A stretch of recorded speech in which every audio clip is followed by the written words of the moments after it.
You ask Tiger to solve. This deals with linear equations with one unknown. The final result is x equals -6.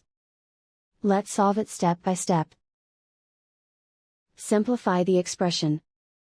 Expand the parentheses. Multiply the coefficients. Simplify the arithmetic. Expand the parentheses. Simplify the arithmetic. Swap sides.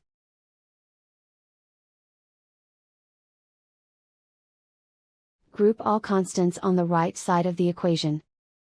Subtract 24 from both sides.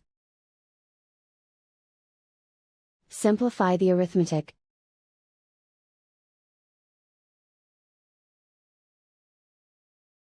Isolate the x. Divide both sides by 35. Simplify the fraction.